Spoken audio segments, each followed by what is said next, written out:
Right guys, how you going? Mason Corby here with another video tutorial for you. So this is the second in the series of the head up ones. Okay, so this one, as I said, we're going to be talking about flying on your belly. Okay, so backsliding. So I'm not going to cover too much in detail. Same as one before, it's just more about levels and understanding which level you want to be on. So when I say levels, I'm referring to head levels.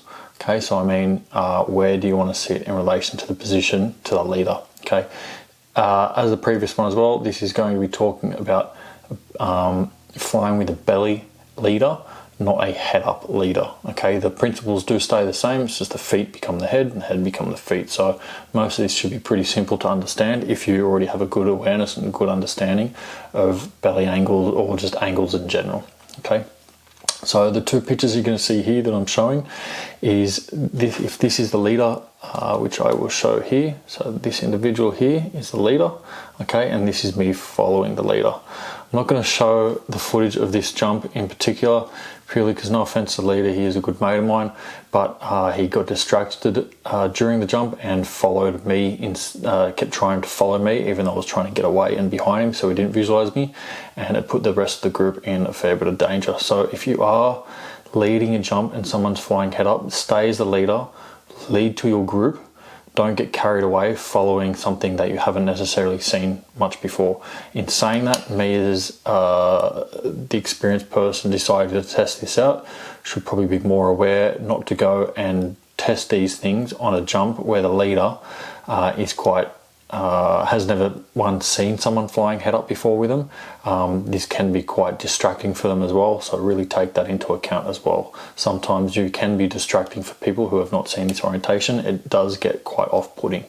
So cracking into that, you can see here my feet level, okay, are along the similar kind of head level. Okay, so I'm not up here. You'll see a lot of people, they'll sit with their feet up here and they'll be looking down upon the group. Okay, so you really want to make sure you're sitting forwards of the group. Okay, so your head levels, oops, horrible drawing. So your head levels are very similar to what the horizon is. Okay, so if we look on from another view, this one here, so this is from behind. Okay, so you can see here the legs and the feet are similar to the head level here. So these guys here on their back, they I would say would be on level. Old mate here on the back here, probably a little bit too far forward. Okay, if these guys on the back came forward on this level, they would get, who are here, they would get burbled by old mate who's here as well. Okay, so this is the kind of picture what you're looking for if you are on your feet, and if you're following someone, they want to look like this in orientation to the horizon and stuff like that. So we'll go ahead and watch the video now. So in the video, I'm following Bogues, who's leading on his belly. It's a belly formation, intermediate to experienced jumpers, and I'm doing outside camera on my belly itself. So I'll go through and I'll point out goods and bad points, and we will see how the video goes. So I intended in all rights to leave at the same time as the leader, but I screwed it, and a lot of the guys in this exit kind of screwed it as well. You'll see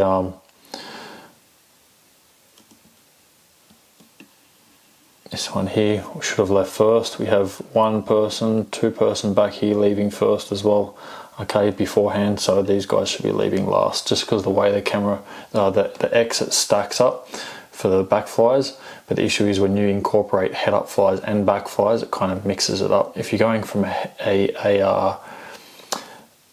all head down skydive exit for, like, say, angle flying, if you look at the screen now, you'll see the first person here should leave first, second, third, fourth, fifth. This is so they get clean air, because their torsos will drop, the head going down first, and the feet will be the last thing to leave the plane, so they head into the relative wind. Whereas head up's different. If these are head up flies now, these people want to go first because they're going to have the clean air as they drop off. So me being head up in this position makes it quite difficult. So I was going to wait for this person to leave, and then afterwards, then I could exit and it should give clean wind. That didn't happen. Let's watch. Okay, so if we look here, Boguesy, this person here, he's leading. Okay, so I'm meant to be on my belly, and I screwed it. I misjudged, so I transitioned on my back, and luckily Boguesy turned it quite sharp, which put me in a pretty good position. So this was a complete and utter fluke. Okay, I would probably say that it wouldn't normally happen like this. But for the purpose of what I'm trying to show in the video, in the next part, this is why we watch this one. So ideally, if I was Boguesy, I probably wouldn't have turned it so quick, because you can see if I just go back really quickly here, we're all on head level here, flying on the plane level, but now old mate here gets put in a really difficult situation. He's almost aiming, tracking back at the group. Okay, so you don't really want to be on that. So if you track a little bit further forward, and then 1,000, 2,000, 3,000 slow turning bank off, it's going to keep everyone together a lot tighter. So that's not what we're here. Let's continue watching the jump.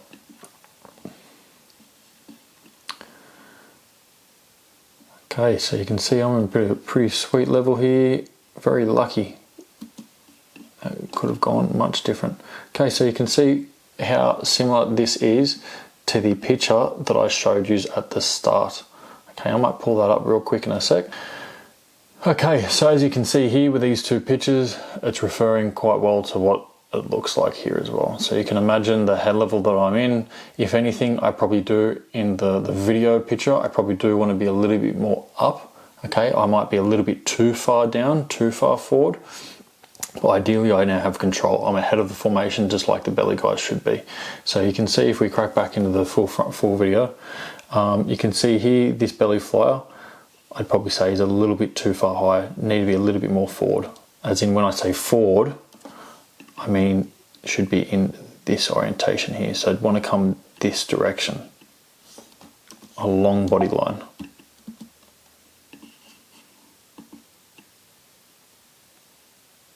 Cool, so I'm probably too high now, because you can see I'm looking down at the formation rather than looking across straight at the formation. So now I'm probably quite on level. Pretty much looks like almost exactly everyone on this formation now is on correct level. Cool. So if you notice the hands as well throughout the whole jump, if you have to go back and watch the video as well again, I really try to keep my hands in frame just so you can constantly see the amount of movements and the things that I'm doing. Very rarely I try to push and hold too much on the wind. I might have a little bit of pressure, kind of, it's just like bending the knees and releasing, but as much as I can, I really try not to hold as too much. A lot of the time I'm accelerating, and I'm accelerating through the wind line of the body. Okay, so if I show here this picture again of my torso, what I'm really trying to do is keep this line with my shins, this line with my hamstrings or my thighs, this line with my torso, this line with my arms just here, and I'm going to be bending and straightening my arms along this line here. I want to try as much as I can not put pressure down so my arms don't end up in this. I do end up in them sometimes, and that's okay. You just don't want to be holding all the time. So when you're trying to straighten, you're not pushing your arms this direction to cause this shape with your body. You want to cause and go faster and slower up and down this shape of your body. Okay, so that way you're keeping your whole torso and your whole range as one.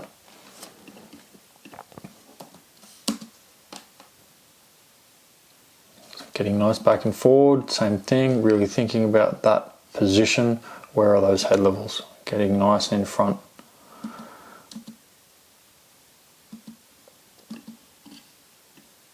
Moving off, head up first, make sure you stay in that orientation, and then transition. Okay, so another semi-quick video again. Didn't go too much in detail. The main thing I wanted everyone to take from that was head levels, okay? Where you're approaching from, how you're approaching, where are you sitting. Not too far high, not too far below, okay? I'm going to do other videos on the smaller controls and the adjustments, but the main thing that I want you to take from this is head levels, okay?